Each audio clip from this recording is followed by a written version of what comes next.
The Reds have won 5 of their last 6, which has us very excited. But the most recent start from Nick Lodolo has us very, very concerned.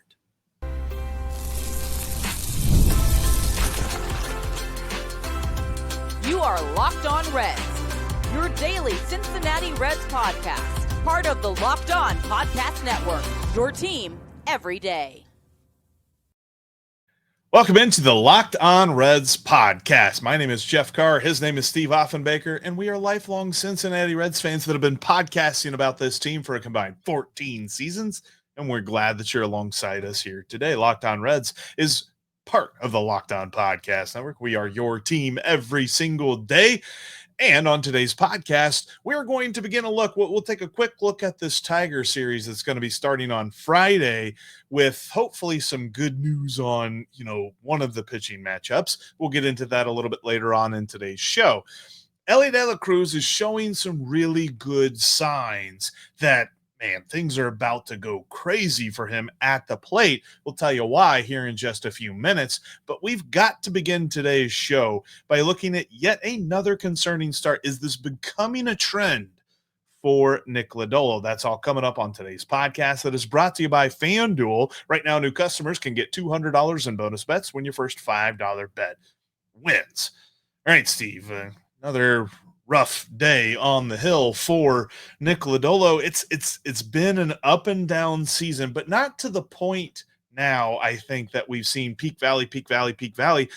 It's been a few starts now that it's just been valleys, and I'm starting to wonder where we're going with all of this with Nick Lodolo, because he's not been that ace 1B that we kind of thought he would be. No, we can move off of that narrative for a while. Right now, I'm just concerned that he even is going to be able to figure it out and be a productive member of this rotation. You look at his last 5, not counting this most recent start, Jeff. And in his last 5, 3 earned runs, earned run, 3 earned runs. Then he had a good start, 3 earned runs. And then he gets shelled today with 6 earned runs. I don't have the box score in front of me, but he gets shelled today with a lot of earned runs as well. 6 earned runs, 5 hits, 6 earned runs yesterday in Cleveland. So you look at that, and the joke is always eliminating peaks and valleys, right? And he's just sitting there with just valleys right now. And I said yesterday, he hasn't looked comfortable on the mound to me. The eye test says he's uncomfortable. The eye test says he is not out there able to do what he thinks he should be able to do. So the question is, what did they change last offseason? What did they change heading into spring training that has him uncomfortable? And whatever it is, I think it's time to undo it. And then if we start seeing blister issues again, we've got real problems, but we know our answer. If Nick Lodolo can't pitch the way that he wants to, he really is not that good in this rotation. So the Reds have got to figure something out at this point. And I think it's intriguing because looking at the numbers, like Savant breaks down the different things that he did during the game. And I think if he hits the injured list, it's going to be one of those, is it a type of ego, bruised ego type, deep ego bruise. That's probably what it is. ERA-itis, yeah.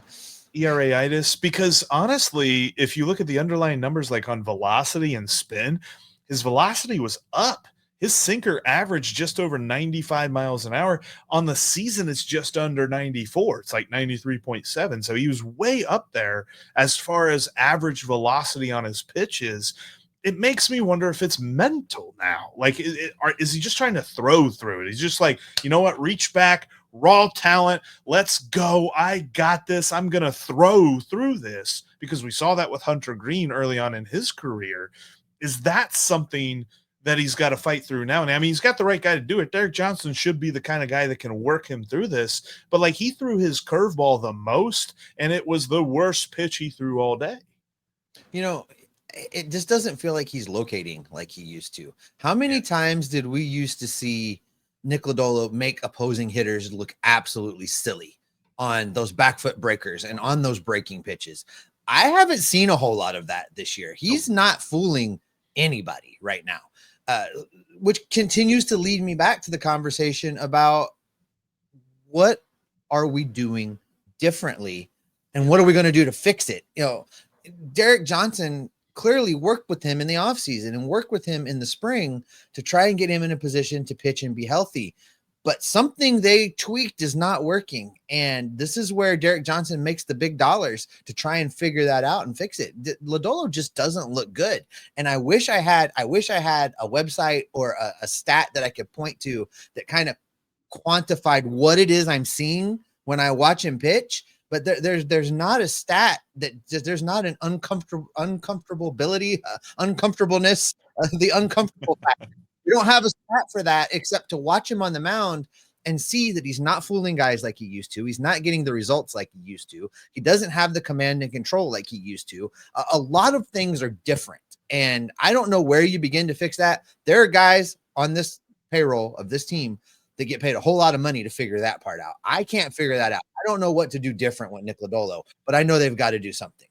I think, and I don't think it's the whole thing, but a number that could be part of it is the fact that his strikeout percentage is down by a decent bit. Like we're talking almost 5% down. We were lauding Andrew Abbott for his big jump just yesterday. It's the opposite for Nick Lodolo. It's not quite as dramatic. It's not up to 10%, but it's about 5% lower than it was last year. And last year was about 4% lower than the year before. So I guess, 2-year difference, he is 10% down. So you're kind of getting into that point of, has it been the re-gripping of the curveball? Because his curveball just is not a weapon anymore. It's almost a show me pitch. I mean, he hit Jose Ramirez on Jose Ramirez's lead leg with that curveball. We always talk about it being the back foot breaker. This one was a front foot hitter. And front knee hitter, hit him on the knee. But ultimately, like, we've seen the difference here. His number one weapon has moved from his curveball to his changeup. And I don't think as a fastball changeup pitcher, that is as high of a ceiling as we were looking at a couple of years ago. I think that, if you take his curveball out of this, we've got to reassess who Nick Lodolo is as a pitcher to this team. Is he a bottom part of the rotation pitcher? Maybe. Or are we talking about what some people brought up in the offseason? Is he looking at the bullpen in the future? If he can't figure out that curveball, Jeff, then you got to look at bring your best 2 pitches, pitch with maximum effort, and that's a relief pitcher. That's really, there's really no option there at that point if he can't figure out how to throw that third pitch. And I wonder a little bit about, I think it's premature to go that far because we are looking at a sample size and not necessarily an entire year, because leading up to that point, I mean, you mentioned the last 5 starts. Let's kind of group those in.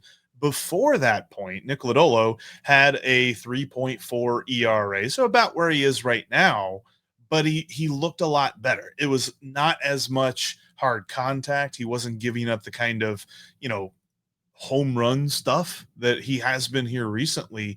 That grand slam that Carlos Santana hit, man, like that was clobbered. That was a center cut pitch that it was key that, or it was clear that after he hit Jose Ramirez, he's like, okay, we got to have a good at bat here. And he rears back and just tries to fire one over the middle. And Carlos Santana was like, thank you very much. And hits the grand slam. So I wonder how they can fix this, because watching him here recently has been a chore. It has not been the joy that it has been in years past. Well, and with Hunter Green out of this rotation, there's not a lot of options. There's not a lot of things you can do with Nick Lodolo. If this is one of those starts, I said this in show prep, that this was one of those starts that almost always results in an IL trip, right? You almost always hear about, oh, he's got some elbow tenderness. Oh, he felt a little something. As a precaution, we're going to shut him down, whatever. You and I spent some time looking at the Louisville roster before we click record. There's not a lot of options right now. So if that is the case, this team's in a little bit of trouble. But look, they did win 5 of 6, and enough of that negative stuff. Let's get into a little bit of the positives. They've won 5 of 6. The offense has looked lots better. They've been hitting the ball well. You and I have been saying, when is Elly De La Cruz going to get hot? Well, Elly De La Cruz has gotten hot, and we're talking about him coming up next.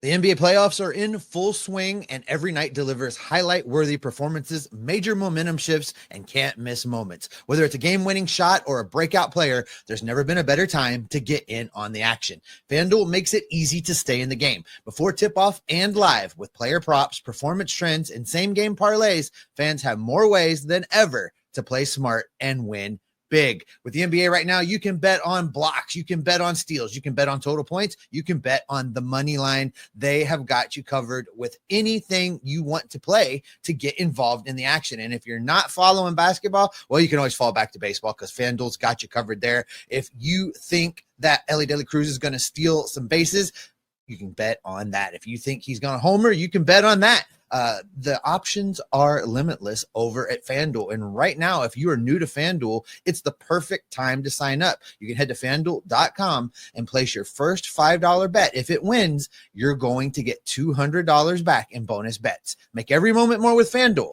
the official sports betting partner of the NBA. Make sure you have clicked that subscribe button so you don't miss any of the great Reds content we've got coming your way. Jeff and I on the mothership here, the Locked On Reds podcast, Monday through Friday, 5 days a week. Tim Daniel after each and every Reds game on the Reds postcast, plus bonus stuff along the way as interesting things happen or if there's a rain delay and I feel like talking. You never know when we're going to pop in the feed. So make sure you are subscribed. All right, Jeff, you and I have been talking over the last month or so about the fact that for this offense to truly go, and we need, Matt, we've talked about Matt McClain. We've talked about other guys. They need Austin Hayes. They need things. But what's really been lacking is the Elly De La Cruz that takes over a game, the Elly De La Cruz that kind of is the start of it and the disruptor and the guy that everybody has to worry about. We're seeing a lot of signs that Elly is turning it on and he is stepping it up. If you look at what he's done, Jeff, in just the last 15 games. Let's take the last 2 weeks, 15 games, slash line of 300, 417, 640, 4 home runs, 6 RBIs, 10 walks in that time period. And he stole 3 bases as a bonus. He's starting to turn it on. He's turning it on. And there's a lot of things, Steve, like season long numbers that have been pointing to this. I mean, I think he's just beginning. I think he's just scratching the surface here because when you look at his year over year and how some things have changed for him, his walk rate is up. His strikeout rate is down, which, by the way, for the last 3 years, it's gone down. His rookie year, 33%, his second year, 31%, and now it's 27% on the season. We've talking about a 6% dip from his rookie season. I think that that's just become a stale talking point anymore with Elly De La Cruz is that he strikes out too much. Like, I mean, sure, you would always like him to strike out less, but he is striking out less from his rookie season. So he's making those adjustments. But for me, the biggest number that I find intriguing is the fact that his batting average has stayed reasonably the same. It's 259, or, last year it was 259. And then this season at this moment after Wednesday's game, it's sitting at 261. So it's actually a little bit above, but it's because the reason that is important to me is because his batting average on balls in play is very different from where it was last season. Last season, he was over 350. Now he's sitting around 320. So that has come down a bit, which normally he's a high BABIP guy anyway. And usually when it dips by 30 points, you expect the batting average to follow suit. It's actually gone up.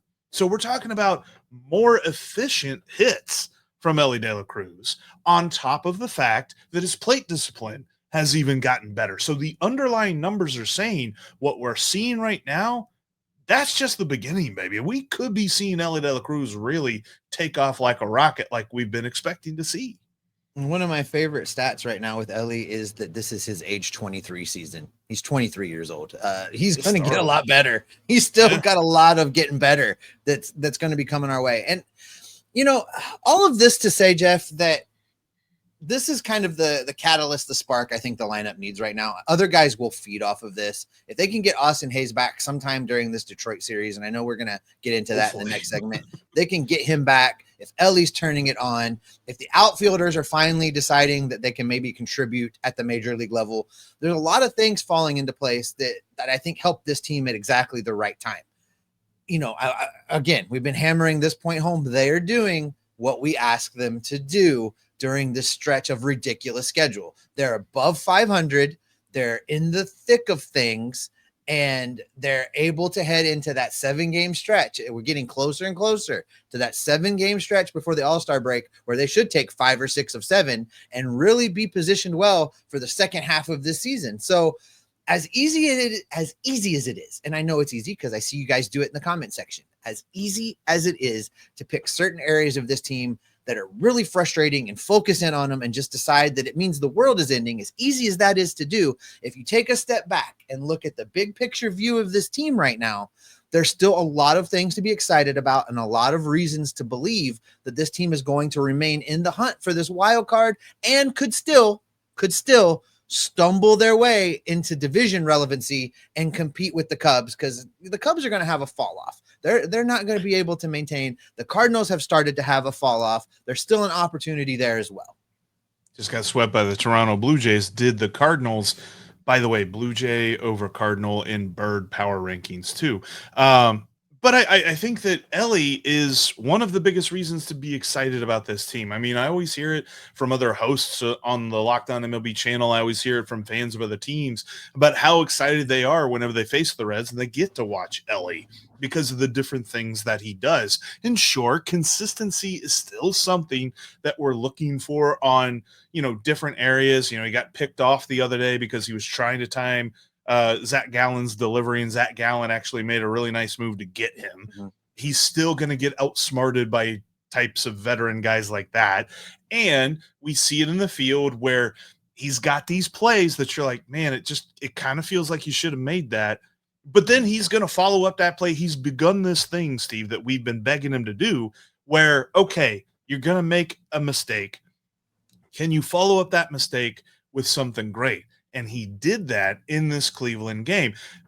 I don't begrudge anybody who turned off a blowout like this game, but if you watch this game, there was a point later on where the Guardians had the bases loaded and they hit a bouncing ball. I forget the guy at the plate, but the bouncing ball was hit right at Elly, and Elly kind of booted it. And you're like, oh boy, okay, don't go crazy with this one. Very next at bat, ground ball that Elly has to range over to his right, so away from second base. He has to slide to stop it.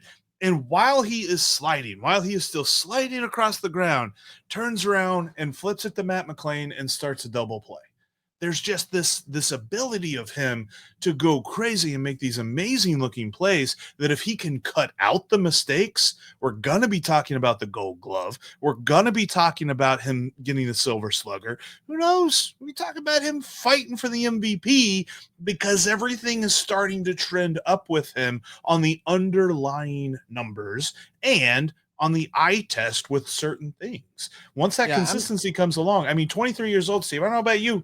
My consistency wasn't. I was figuring out the major that would get me out of college with the piece of paper that I finally got when I was 23 years old. At least Elly's doing better than I was at that age. You look at you're talking about his defense for just a minute. Last season, 2024, 160 games at shortstop, he made 29 errors. If you look at his error rate this season at shortstop, he's played in 68 games, 11 errors. So you break that down, it's slightly less per game. Errors per game than last year, but still there needs to be more improvement. That's probably the single most frustrating part of Elly's game for me. And you know this because I complain about this because a lot of times I feel like his errors are because he's lackadaisical at times and almost feels like he takes a play off or thinks I don't need to move with urgency here because I can throw the ball 110 miles an hour and then invariably the throw goes someplace that it shouldn't. So I need him to get a little more consistent defensively. Yes. But also it's not the area of his game that I'm going to focus in on. I'm much more excited about the things we just talked about, the strikeout rate being down. I'm much more excited about the fact that finally his OPS plus is ticking up, not counting yesterday's game. He's 13% better than league average thus far this season. That number is going to go up. He's going to finish this season 20-25% better than league average, I think. So those are the numbers I'm looking at. I'm not begrudging the people that want to point out, the errors and the this and the that. Yes, that stuff is happening. It does exist. It does need to get better. But you can look at this team through two different sets of lenses right now, Jeff. I'm not necessarily saying that you got to put the fanboy rose-colored glasses on and ignore all of the things about this team that are frustrating, because they frustrate me too. But I'm also not going to look at this team through a lens that says, oh, these frustrating things, they're going nowhere. I give up. I'm done. It's been 30 years. Rah, Right. And I'm somewhere in the middle of all that. I'm realistic about this team, but I see opportunities for them to be fun this summer. I see opportunities for them to be competitive. And I see that Elly De La Cruz kind of drives that ship. As Elly goes this summer, so will the Cincinnati Reds. I 100% agree with you on that. And he's got a big task coming up this weekend, as do the Reds, as they head to the Motor City. But there could be a couple of interesting developments on that. We'll tell you that in just a moment. Have you ever decided at the last minute to head down to the ballpark with your friends or family? Maybe it's game day and you suddenly realize you want to be in the stands. That's exactly where Game Time comes in. It's the easiest way to grab last-minute tickets without the stress. Jeff and I tell you about this all the time. We head down to the Dora. We're down there at the banks. We grab ourselves a couple drinks. We grab ourselves some pregame food. And as we get closer to game time, we start watching the ticket prices go down, down, down. And 15, 20 minutes before the game, we grab our tickets, head on in, get our happy hour beer at the beer garden there inside the stadium, and we head to our seats. Game Time makes buying tickets fast and simple. Prices on the app actually drop the closer you get. If you're not sure about a venue you're going to, because they got more tickets than just in Cincinnati, if you're going on the road, they can show you the view from your seat. And with all-in pricing, you're going to know exactly what you're going to pay. Take the guesswork out of buying tickets with Game Time. Download the Game Time app, create an account, and use the code LOCKEDONMLB for $20 off your first purchase. Terms do apply. Again, create your account and redeem the code LOCKEDONMLB for $20 off your first purchase. Download the Game Time app today. Last minute tickets, lowest price, guaranteed. If you can't watch us on YouTube, you can always listen to us on your favorite podcast app. We're seriously on all of them. Check us out there today. Also, make sure you check out, after you're done with this one, the Locked On MLB Game Night Show. It's on the Locked On MLB channel. They watch every game every night so that you don't have to. And real quick, Steve, before we talk about this Tigers, a quick look at this Tiger series coming up this weekend, just a quick PSA following up on how we finished this last segment. Like, the whole idea of our society, this isn't just Reds fans, this is society, that if you look at things through a positive lens, that doesn't mean that you ignore the negative, but you don't have to ignore the positive when you look at the negative. Like, there's so many people that look at Elly's errors, those one thing, and they say, this is exactly why this team misses the postseason. No, it's not. But also, the fact that we look at the fact that he makes nice plays does not mean that we are ignoring the fact that he makes errors.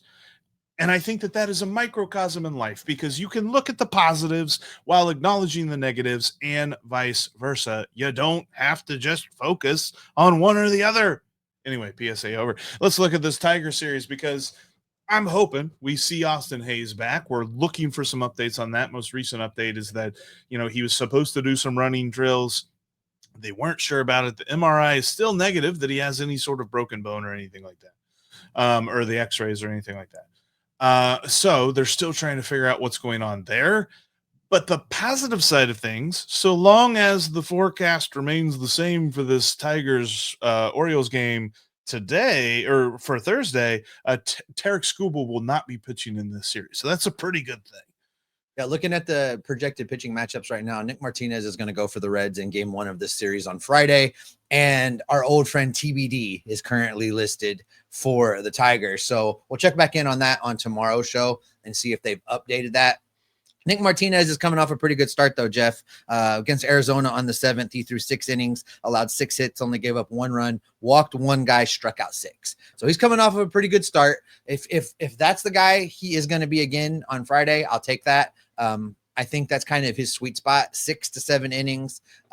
Don't give up more than a couple runs, strike out a few guys, but don't give free passes. Don't walk guys. If Nick Martinez comes in that way, I like the Reds' chances in this series. Now, I'm not ready to just say, oh, the Reds are going to go up there and take 2 or 3, but I like how I think this team is going to perform at Comerica Park. Comerica Park's a bit of a bigger ball yard. Yep. The Reds will be able to take advantage. If they can put balls in the gaps, put the ball in play, they're going to be able to use their team speed and get extra bases. This is an opportunity to see guys like Matt McClain go off. If he can stop hitting the ball right at people, this is an opportunity to see Elly do his thing. Now that I think his legs are finally better and back under him, putting the ball into gaps, taking the extra base, stealing the extra base. This is an opportunity for Elly to shine. I really think the Reds, as constructed, could perform well in that ballpark over the weekend. That for me is going to be an interesting one. You mentioned Elly and the base running and all this other stuff, because it feels like here recently he's been pretty conservative as far as trying to steal and things like that. He's actually had, at least according to the base running metric on Fangraphs, he's actually had a really good year when it comes to base running as a whole. That takes into account stolen bases, caught stealing pickoffs, and taking the extra base and all that stuff. And it's saying that he's doing really well with that. He's on pace to be one of the best in the league yet again, but we're not seeing the stolen base numbers that we're accustomed to. I wonder if a little bit of that has just been managing what was reported as a little bit of a tweaked hammy. Not so much that he was going to miss time, but so much that it changed his game a little bit. Now, here recently, we've seen a lot more power from him, but I wonder if we start to see that base running creep back in, because we were talking about this the other day. His on pace numbers say that he's on pace to steal less than 50 bases. I don't expect that to be the case. No, I think that number ticks up a little bit. I agree with you. He's not been running quite like himself, but it has looked like it's improving. So I think he is going to take off. And again, some of it is just opportunity, right? This offense was kind of stagnant for a while.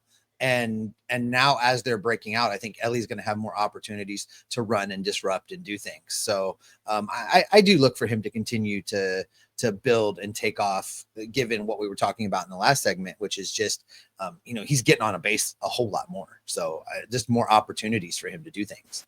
And I think that it's going to be interesting to see that against the Detroit pitching staff as well, because they don't allow a ton of stolen bases. They're catching, they're catching.